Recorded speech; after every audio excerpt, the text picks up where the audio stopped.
Silicon Steve Valley, Vladi Dadi, we are here and we are High Spots and Cheap Pops, talking the very best of professional wrestling in the world today.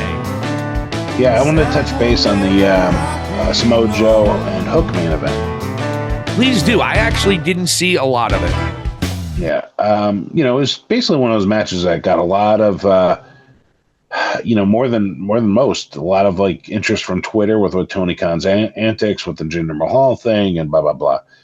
I'll say this: Samoa Joe, being like the ring general, he can help make stars in AEW.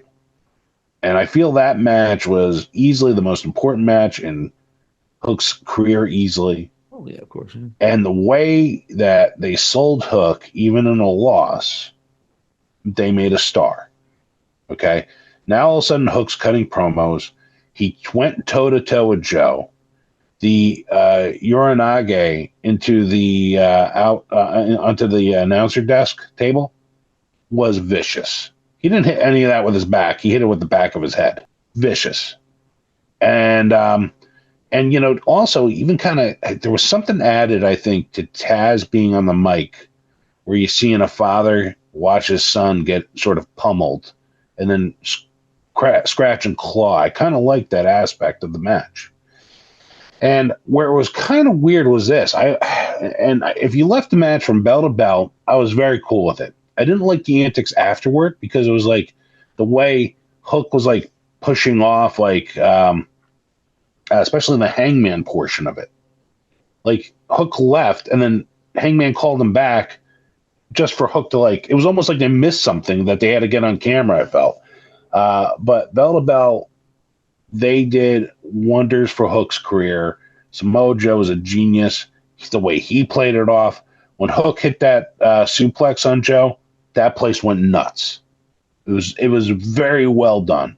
Something like much better, and I'm sorry, much better than anything I've seen Daniel Garcia do over 13 times or whatever in main events over the past few years. Like, I was never into a Daniel Garcia match as I wasn't that Hook and Samoa Joe match. And I'll say this, not that it's like, a carbon copy, but this is something to consider. Back in the day, huge match was David and Goliath, was Razor versus 1-2-3 Kid. That helped solidify them both, especially 1-2-3 Kid, for years to come. People tend to refer to that. People might actually do this with this Hook match. It was 9 minutes long. They got what they needed to do. It kept your attention, flowed beautifully, and Joe is just I am such a Samoa Joe fan, man. How his mind works, how his attitude, his presentation, like when he did that Uranage and just like almost pranced around the ring, like he just almost killed that guy.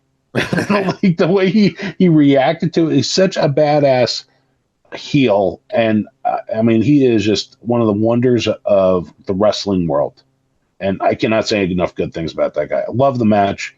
I thought it was a very good main event for Dynamite of all things. And you know what? If you give me that, like these younger talents in that way, like they did with Hook and Joe makes it work. And you know what? And Hook becomes a better pro wrestler because of it, by working with a guy like that. So yeah, that's my take on that main event. That's great, and I got to go back and get the finer details. I remember I watched the tail end, and I was rooting for Joe to go back in the ring and beat the living shit out of Hook. I really was. Yeah. I was happy. I thought maybe it might get to the point where Joe was locking in and Taz might come into the ring. Yeah, they'll probably do something like that.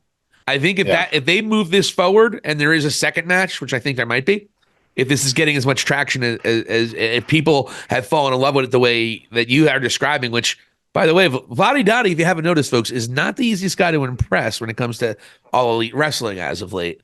So I was shocked that I'm getting all this positive energy from you for AEW. It's a beautiful thing. We love it. I thought it was a good Dynamite myself, but I was thinking the same thing. You might have a situation where he keeps it in there, or he attacks Hook at a different time and he comes back the week after, and then while he's dogging Hook, calling him a coward and calling him a weakling and all that, Taz then comes out and then cuts a promo, which Taz can do.